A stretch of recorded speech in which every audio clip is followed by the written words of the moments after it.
DJ, you go crazy. DJUTV, let them know who we got in the building. Hi, my name is Rawanda.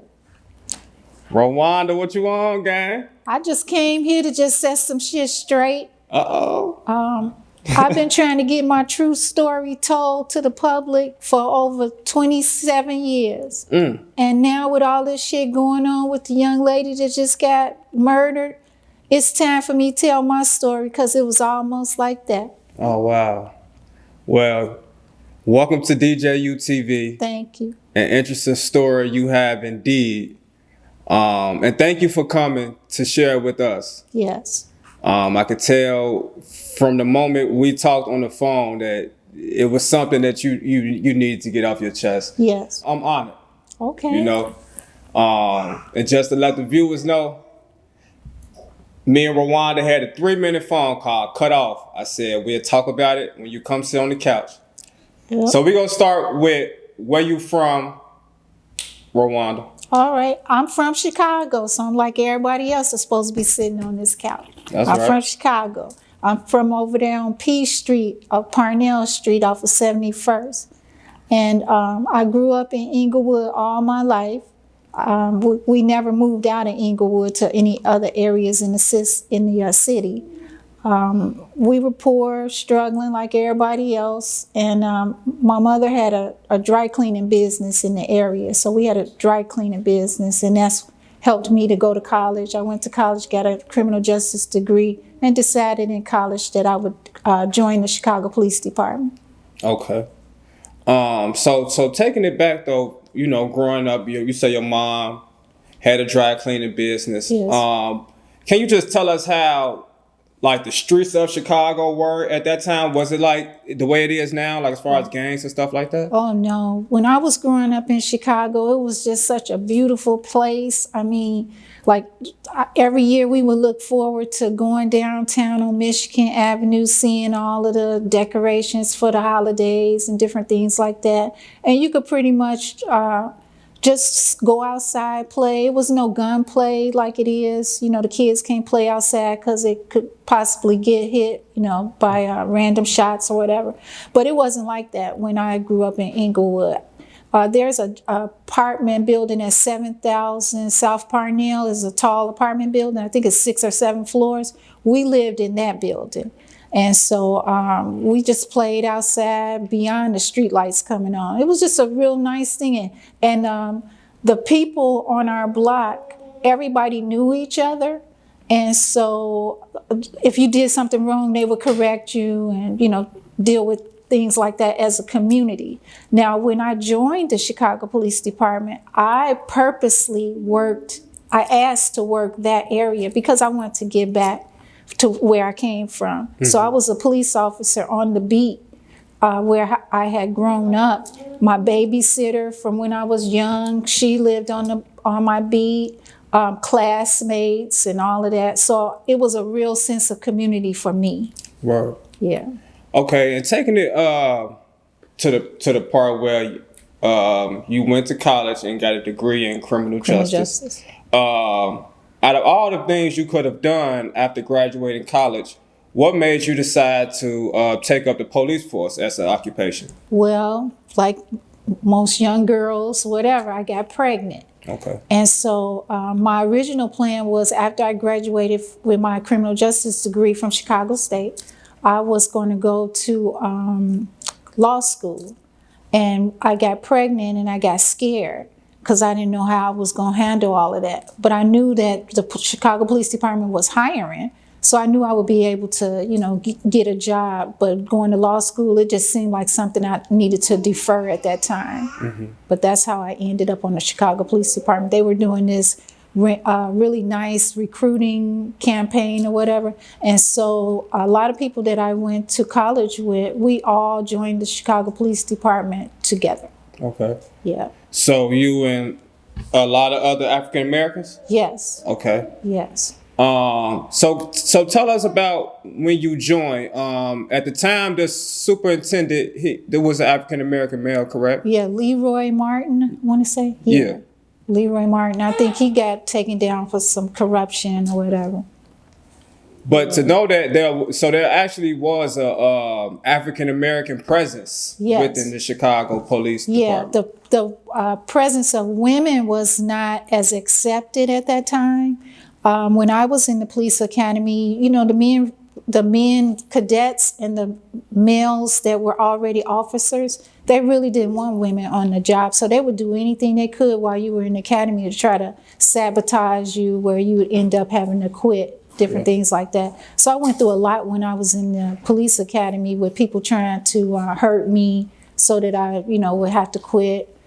They made us fight men. You know, we had to fight men. It wasn't no sugarcoating it. If you was going to get on this job, you had to do it just like a man. And so we had to prove ourselves. And when I got out of the police academy and I went to District 7 on 61st and Racine, nobody really wanted to work with me because I was so small. I think I was about 98 pounds, 105 pounds at the most or whatever. And so in my uniform, I just looked like a glorified crossing guard. That people would say, look at that crossing guard with that gun, you know. And I was actually a police officer, but they couldn't really like picture that because I was so petite, so feminine and all of that kind of stuff. But anyway, the men didn't want to work with me and I had to prove myself. So I remember the first guy that was willing to work with me, he was a former boxer. And so what we would do is we worked the third shift, which was the afternoon shift that starts around 3.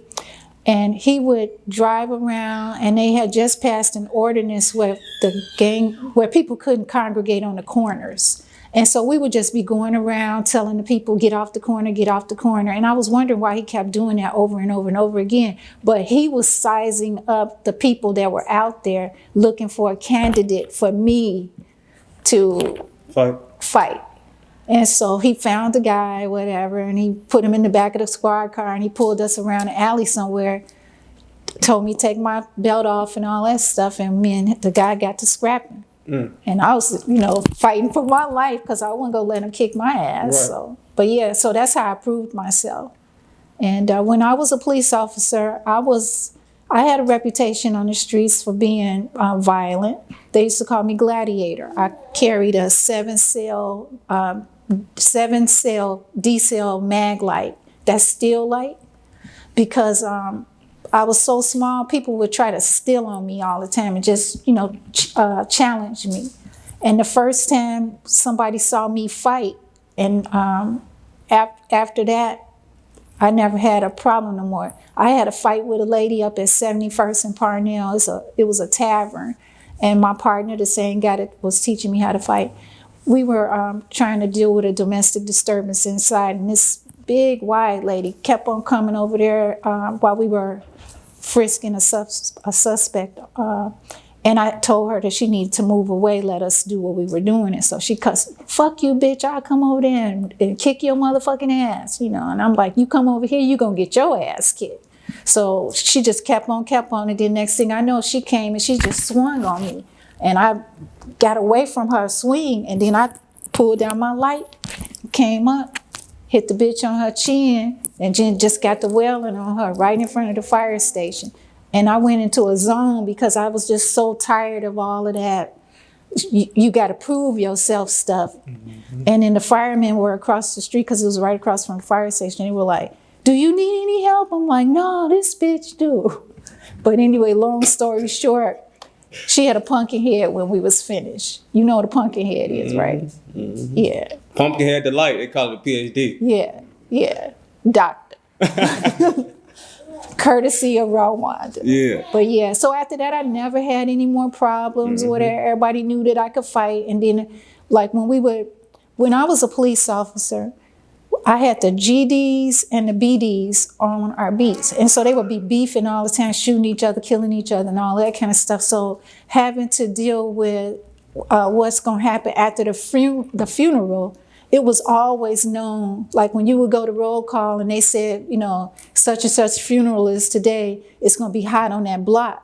And so you looking at that block and you hear the calls. And so everybody know that if people get a call over there, you going to all go over there, you know, and try to help keep everything cool and stuff like that. But yeah, every time somebody would get killed, they would be, beefing and everything like that. So I remember that a young cadet that had just got out the academy, the people attacked him, and I was working with another female, two of us, and they had him down on the ground trying to take his gun. And we jumped in and we beat their ass so bad, they was just screaming, please get these women off us, because we fucked them up. Just doing whatever we had to do. But back then, that's the way police work was. You didn't pull no gun out on people, you fought. And that's why it was important for my partner to teach me how to fight, because we went through use of force training and all that kind of stuff. But the policing that we did, we used everything up before we reached that point. We ain't had no tasers. We ain't had none of this old coward shit that they got right now that they ain't even using. When I was the police, we didn't even have that. We ain't had no tasers. You had your billy club, your flashlight, and your gun. And I used to carry 4 guns. Damn. 4 guns, because it was bad. I mean, it was bad. Chicago ain't no joke. It was bad back then. It was nice when I was growing up, but when I got on the police department, my eyes became open. Yeah, which was the year 1986 when you joined the force. Yes, when I joined Chicago Police Department. So even back then, the GD and BD war was a thing. Oh yeah, and like I said, I had them both on my block, and so it was just common, that you was gonna have to deal with them in some kind of way. The thing that I think made 7th District, the Inglewood District, unique was because of the different gangs there. And so I was part of a program that the Chicago Police Department implemented to try to deal with the violence. It was called community policing. It was under CAPS. Yeah, okay. Those was the acronym, CAPS, Chicago Alternative Policing Style or something like that. Right. And so I was one of the original officers that was chosen to help implement that, because we were testing it. And what it was essentially was one of the best programs to me ever in terms of bringing the community and the police department together. Okay. So what I would do is something that a whole bunch of these coward-ass police officers could never say that they could do. I walked my fucking beat. Okay.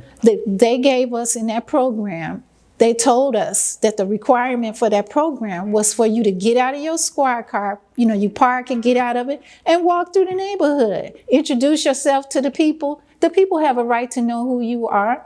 And so you're supposed to introduce yourself to the people. You talk to them. They tell you what their problems are, what the things they're concerned about. And you, as a liaison, you take that back to the police department and you distribute those complaints to the different departments with the city of Chicago that can resolve them.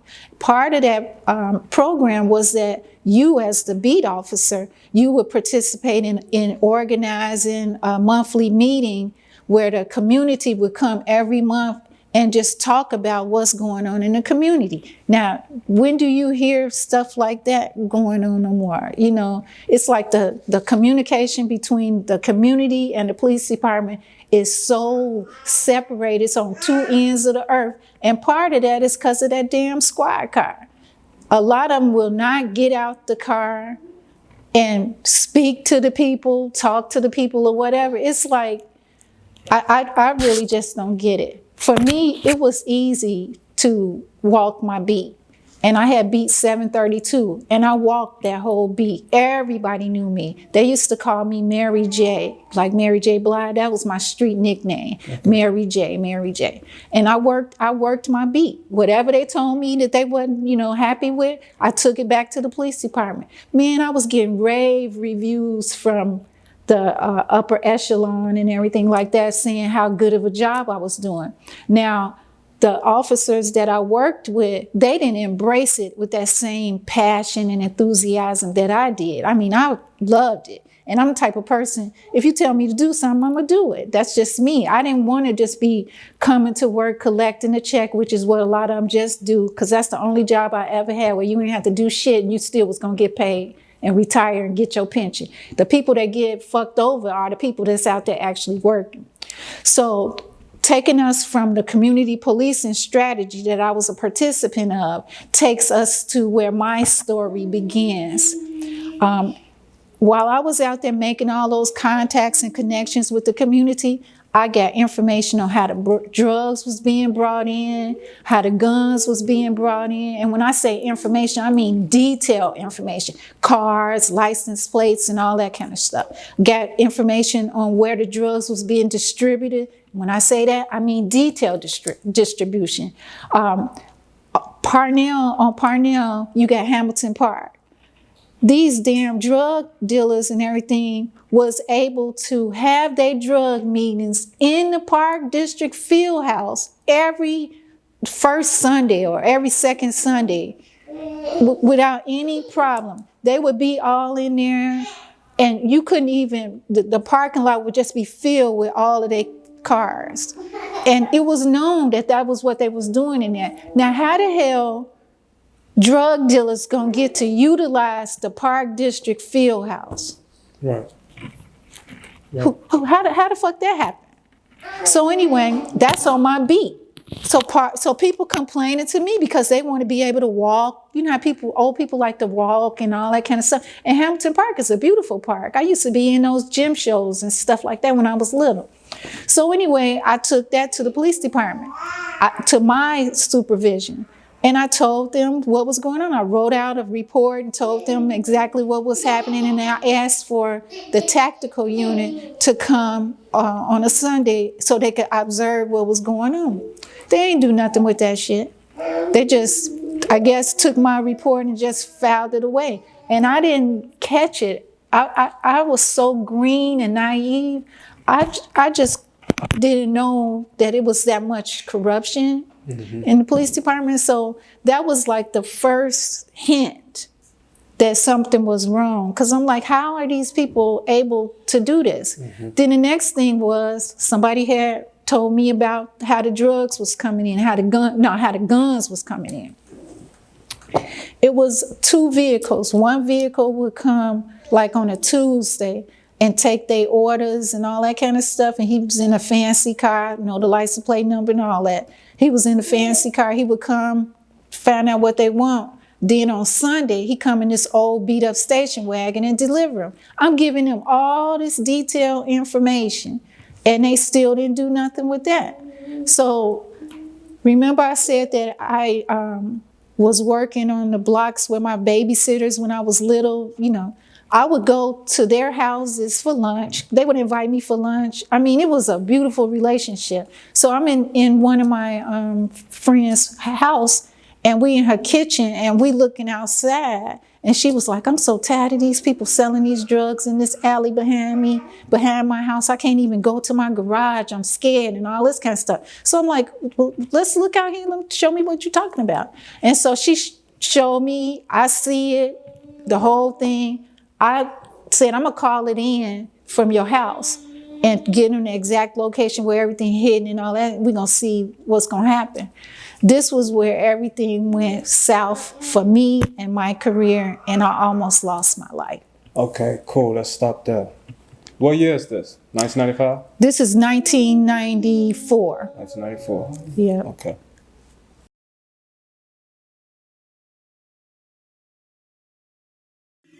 DJ, you go crazy.